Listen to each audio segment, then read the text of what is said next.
Washing machine लेने जा रहे हो तो रुको, ये सुन लो पहले। मेरा एक भाई है, उसने 35,000 रुपए की एक फ्रंट लोड वॉशिंग मशीन लेके आया था लास्ट महीने ही। वो बहुत ज्यादा खुश था। 3 महीने बाद ही वॉशिंग मशीन से ना बदबू आने लगी। वाइब्रेशन इतना होता था ना कि उसका पूरा बाथरूम हिलता था, और वाटर प्रेशर कम होने की वजह से कपड़े ठीक से धुलते भी नहीं थे। गलती क्या थी यहाँ पे, उसको कुछ पता ही नहीं था। आज की वीडियो में मैं एग्जैक्टली वही सब कुछ बताने वाला हूँ जो वॉशिंग मशीन खरीदने से पहले जानना जरूरी है। टाइप क्या होता है, capacity, motor, programs, installation issue और कॉमन मिस्टेक जो लोग करते हैं और बाद में रिग्रेट करते हैं। अगर आप इस वीडियो पे आए हो तो मतलब कंफ्यूजन में हो कि कौन सी वॉशिंग मशीन लूं, कितने केजी की लूं, फ्रंट लोड लूं या फिर एक टॉप लोड वॉशिंग मशीन लूं, इन्वर्टर मोटर जरूरी है या नहीं।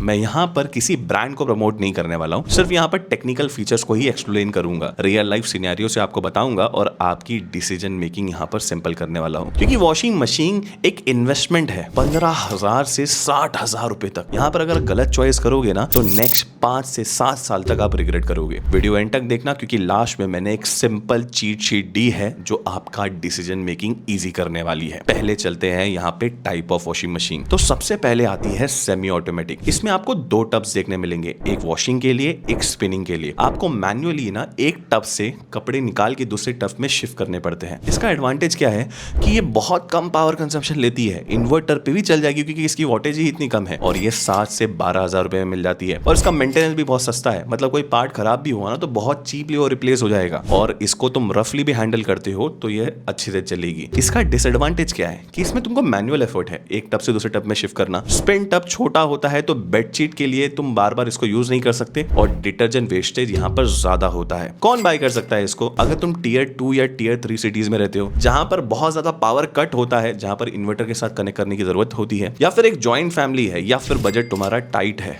तो ये प्रैक्टिकल और ड्यूरेबल है। दूसरी आती है fully automatic top load washing machine. ये वो मशीन है जिसमें आप कपड़े ऊपर से डालते हो, प्रोग्राम सेलेक्ट करते हो, पल्सेटर नीचे घूम घूम के कपड़े धो के देता है, सब ऑटोमेटिक। एडवांटेज क्या है? ये बहुत ज्यादा कन्वीनियंट है, स्पेस एफिशिएंट भी है, इंस्टॉलेशन इजी है, और मिड वॉश तुम कपड़े ऐड कर सकते हो, और सीनियर्स के लिए यहाँ पर बेंडिंग भी नहीं करनी क्योंकि ऊपर से कपड़े डालने हैं। डिसएडवांटेज क्या है? ये पानी और डिटर्जेंट कंजम्पशन बहुत ज्यादा लेती है। मैंने एक शॉर्ट में बहुत डिटेल में समझाया था इसको। टैंगलिंग होती है, लिन फिल्टर को आपको मैन्युअली क्लीन करना पड़ता है, और पल्सेटर डेलिकेट फैब्रिक पे बहुत हार्श हो जाता है। कौन बाय कर सकता है इसको? अगर तुम स्मॉल टू मीडियम फैमिली वाले हो, 2 से 4 लोग हो, स्पेस आपकी कंस्ट्रेंट हो, मतलब बहुत कम स्पेस हो, और बजट आपका 12 से 25,000 रुपए तक हो तो जा सकते हो। कॉमन इश्यू जो आपको ये वॉशिंग मशीन में देखने मिलेंगे, वाइब्रेशन होएगा ये वॉशिंग मशीन में अगर इसको तुम सही लेवल पे नहीं लगा रहे हो। मोटर ना इसकी साउंड करने लग जाती है 2 से 3 साल बाद, और हार्ड वाटर अगर तुम्हारे घर में आता है तो और उस वजह से इसके अंदर स्केलिंग आ जाएगी। और डिटर्जेंट रेसिड्यू का अगर ओवरडोज किया ना, तुमने ज्यादा डिटर्जेंट डालते हैं जिनको पता नहीं होता है, उससे भी ये प्रॉब्लम देती है वॉशिंग मशीन में। और तीसरी आती है fully automatic front load washing machine. इसमें कपड़े हैं ना जो आपको सामने से डालने होते हैं, और ड्रम हॉरिजॉन्टल में ट्रम्बल करता है, कपड़े ऊपर उठते हैं,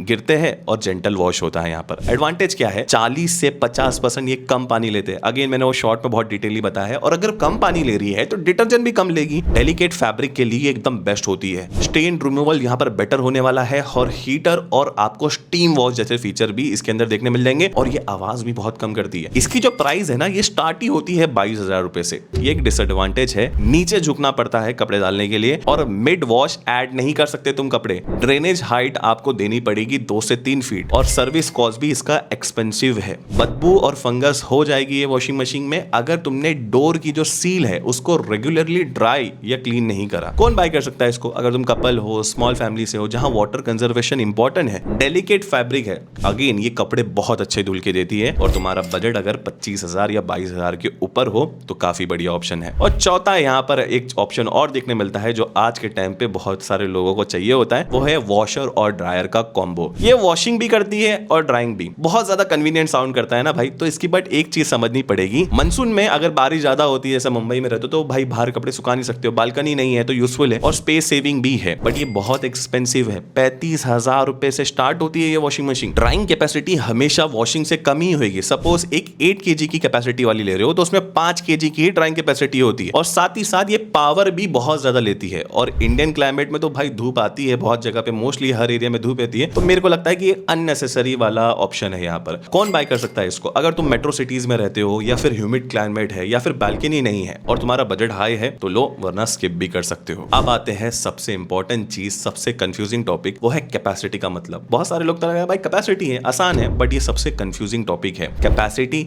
equals to KG of dry cloth. जब कंपनी कहती है ना 7 kg वॉशिंग मशीन, मतलब सूखे कपड़े का वेट 7 kg धो सकते हो एक वॉश के अंदर, गीले कपड़ों का नहीं। यहाँ पर कितने कपड़े फिट होंगे ये वॉशिंग मशीन में? यहाँ पर मैं आपको स्क्रीन पे एक टेबल दिखा रहा हूँ, उसको तुम पॉज करके चेक कर सकते हो, तो आपको एक अंदाजा आ जाएगा। ओवरलोड अगर तुम करते हो वॉशिंग मशीन को तो कपड़े प्रॉपरली क्लीन नहीं होते, मोटर पे लोड बढ़ता है और वाइब्रेशन भी ज्यादा होएगा और ड्रेनेज भी स्लो होएगा। अगर तुम अंडर लोड किया तो फिर टम्बलिंग नहीं होगी, मतलब कपड़े अच्छे से धुलेंगे नहीं। ये एक चीज है, तो मतलब सही कैपेसिटी से यूज करना है। 2 मेंबर हो तो 6.5 kg, क्योंकि 6.5 kg से ही स्टार्ट होती है वॉशिंग मशीन, तो प्रैक्टिकल है। 3 लोग हैं घर में तो 7 kg की तरफ जा सकते हो। 4 मेंबर है तो 7.5 से 8 kg, और 5 से 6 मेंबर के लिए 9 से 10 kg। एक प्रो टिप भी दे, always go one size bigger than calculation. Budget save करने के लिए अगर तुम छोटी लोगे ना तो फिर अल्टरनेटेड वॉश करना पड़ेगा या फिर 2 बार लगाना पड़ेगा वॉशिंग मशीन को, जहां पर पानी भी ज्यादा जाएगा, डिटर्जेंट भी ज्यादा जाएगा। तो ये चीज ध्यान में रखना। अब आते हैं वॉश प्रोग्राम पे, कौन से मैटर करते हैं और कौन से नहीं। आज के टाइम पे मशीन के अंदर 10 से 14,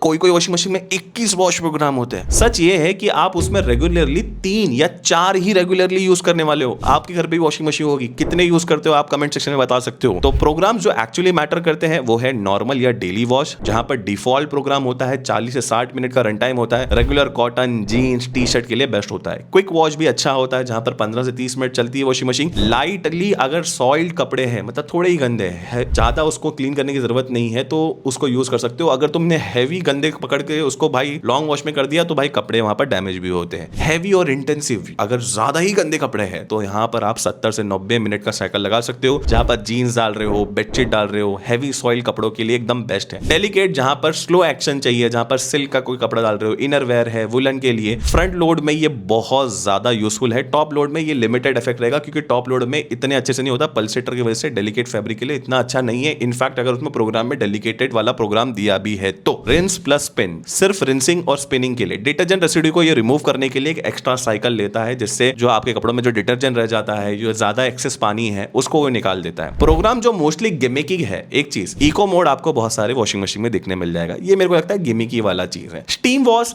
अच्छा है, पर यूजफुल सिर्फ उन लोग के लिए ही है जिनको एलर्जी वाली प्रॉब्लम है। आज की वॉशिंग मशीन में आपको सोक वाला ऑप्शन भी देखने मिल जाएगा, भाई मैन्युअली भी कर सकते हो इसको। बेडशीट मोड देखने मिल जाएगा, ये नाइस टू हैव है, एसेंशियल नहीं है। 5 मस्ट हैव प्रोग्राम आपकी स्क्रीन पे वापस से बता रहा हूं, पॉज करके चेक कर लो। सिंपल रखो भाई, 80% लॉन्ड्री नॉर्मल वॉश पे चल जाती है, 15% क्विक या हैवी में, और 5% डेलिकेट में। ये चीज आपको ध्यान में रखना है। अब आते हैं मोटर टाइप पे। मोटर ही मशीन की जान होती है। यहाँ पर आपको अलग अलग टाइप की मोटर देखने मिल जाएगी। पहली है नॉर्मल मोटर, जो कि बेल्ट ड्रिवन बोलते हैं। मोटर और ड्रम के बीच में बेल्ट होता है, प्राइस कम होता है, रिपेयर भी चीप होता है, मतलब 200 से 300 रुपए में बेल्ट चेंज हो जाएगा, पर नॉइज ज्यादा करती है, वाइब्रेशन ज्यादा करती है और एफिशिएंसी भी कम होती है। और 3 से 4 साल बाद मोटर का बेल्ट लूज होना ही है। और अब आ जाती है सेकंड नंबर पे इन्वर्टर मोटर, जिसको BLDC मोटर भी बोल सकते हो। ये स्पीड इंटेलिजेंटली कंट्रोल करती है अकॉर्डिंग टू योर लोड, और एडवांटेज इसका ये है कि ये 20 से 30% कम इलेक्ट्रिसिटी लेती है, नॉइज भी बहुत कम करती है, ड्यूरेबल होती है, और यहाँ पर परफॉर्मेंस भी आपको ज्यादा देखने मिलने वाली है। डिसएडवांटेज क्या है, जो इन्वर्टर मोटर की वॉशिंग के लिए आपको 3 से 5,000 रुपए ज्यादा देने पड़ेंगे, रिपेयर कॉस्ट भी हाई होता है, बट ये खराब भी बहुत कम होती है। वोल्टेज फ्लक्चुएशन होता है आपके एरिया में, तो फिर आपको एक स्टेबलाइजर लगाना पड़ेगा। और तीसरी है यहाँ पर डायरेक्ट ड्राइव मोटर, जिसको DD करके बोला जाता है। मोटर डायरेक्टली यहाँ पर ड्रम से अटैच होती है, ये सबसे एडवांस है। एडवांटेज क्या है इसका, बहुत कम आवाज करती है, जीरो वाइब्रेशन है, एक्सीलेंट ड्यूरेबिलिटी है, 10 साल की मिनिमम वारंटी आपको देखने मिल जाएगी। डिसएडवांटेज ये है कि ये थोड़ी महंगी आती है, 30,000 रुपए तक की वॉशिंग मशीन में आपको देखने मिलेगी, और रिपेयर कॉस्ट भी बहुत कॉस्टली है, बट बहुत ज्यादा ड्यूरेबल भी है। अब आरपीएम क्या है, स्पिन स्पीड यहाँ पर आपको 1000 से 1400 आरपीएम तक देखने मिल जाएगी, और जो टॉप लोड वॉशिंग मशीन में तो 700 आरपीएम तक ही देखने मिलती है। हाई आरपीएम का मतलब होता है कपड़े ज्यादा सूख के निकलने वाले हैं, कम टाइम लगता है सुखाने में। अब तुमको समझना पड़ेगा मोटर टाइप में कैसे चूज कर सकते हो। अगर तुम्हारा 10 से 15,000 रुपए का बजट है तो नॉर्मल मोटर ठीक है। 15 से 30,000 में इन्वर्टर मोटर ही लेना, वरना कोई और ऑप्शन यहाँ जाना नहीं, क्योंकि इसमें इन्वर्टर मोटर मिल जाती है। 30,000 1000 के ऊपर बजट में डायरेक्ट ड्राइव